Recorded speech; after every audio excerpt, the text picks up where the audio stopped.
پیارے آقا صلی اللہ علیہ وسلم کے پیارے دیوانوں، ہمیں دعوت دی جاتی ہے کہ ہم یہ بنے، وہ بنے، وہ بنے، وہ بنے۔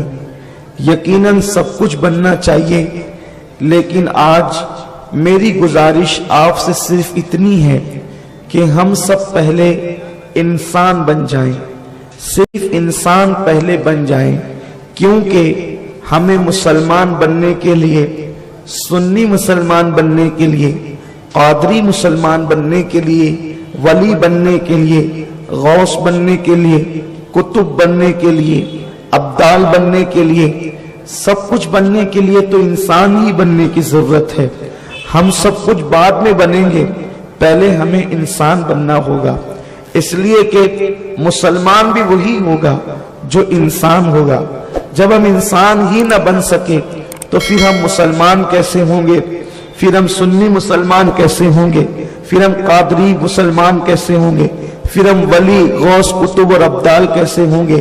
سب سے پہلا سبق تو یہی ہمارے لیے ہے کہ ابھی ہم تو صحیح طور پر انسان بھی نہیں بن سکے، ہمارے اندر انسانیت ہی نہیں ہے۔ جب انسانیت نہ ہوگی تو اسلام کیسے ہوگا؟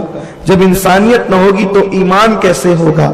میرے پیارے آقا صلی اللہ علیہ وسلم کے پیارے دیوانوں، ممکن ہے میری اس گفتگو سے کسی کو حیرت بھی ہو سکتی ہے، کیا کوئی ایسا بھی ہے کہ جس کی ناک ایک ہے، جس کی آنکھیں دو ہے، جس کے کان دو ہیں، جس کی زبان ایک ہے، جس کے دانت 32 ہے، جس کے 2 ہاتھ ہیں، جس کے 2 پیر ہیں، جس کا سر ہے، کیا وہ انسان نہیں؟ یاد رکھیں، اگر صرف ناک کی بنیاد پر، صرف آنکھوں کی بنیاد پر، صرف کان کی بنیاد پر، صرف زبان کی بنیاد پر ہم انسان ہو سکتے ہیں تو کیا 2 آنکھیں جانوروں کی نہیں؟ کیا ناک جانوروں کے پاس نہیں؟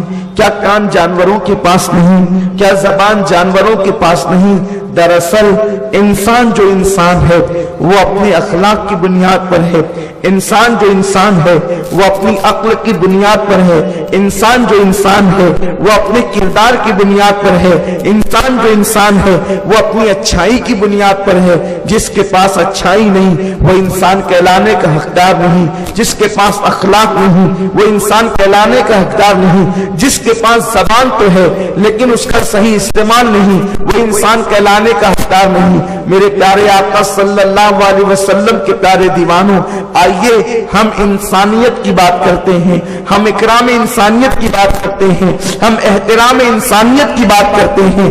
آج دنیا کے اندر انسان کہلانے والے تو بہت ہے، لیکن کیا ہمارے اندر انسانیت بھی ہے؟ میرے آقا صلی اللہ علیہ وسلم کے دیوانوں، قرآن مقدس کا عنوان صرف ایک ہے۔ دنیا کے اندر بہت سی کتابیں لکھی گئی اور لکھی جاتی رہے گی، لیکن قرآن جیسی کتاب نہ دنیا میں اس سے پہلے آئی اور نہ اس کے بعد آ سکتی ہے۔ قرآن نازل ہوا ہے محمد رسول اللہ خاتم النبیین صلی اللہ علیہ وسلم پر، اور اب قرآن جیسی کتاب کا تصور نہیں کیا جا سکتا، لیکن وہ عظیم کتاب جس کا نازل کرنے والا خدا ہے اور جس پر نازل ہوئی وہ بے مثل بے مثال محمد رسول اللہ مصطفیٰ جان رحمت صلی اللہ علیہ وسلم کی ذات ہے۔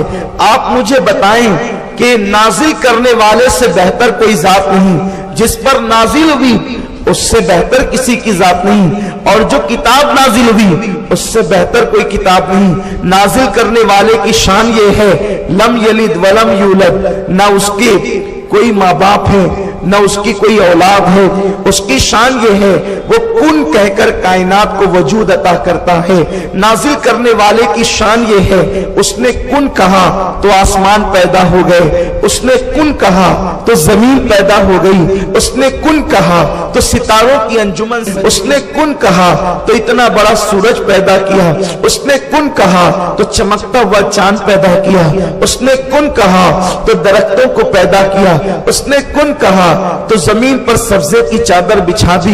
ہاں وہی تو ہے جس نے قرآن نازل کیا، وہ مردہ زمین کے اندر جو ہے وہ جب دانا دبایا جاتا ہے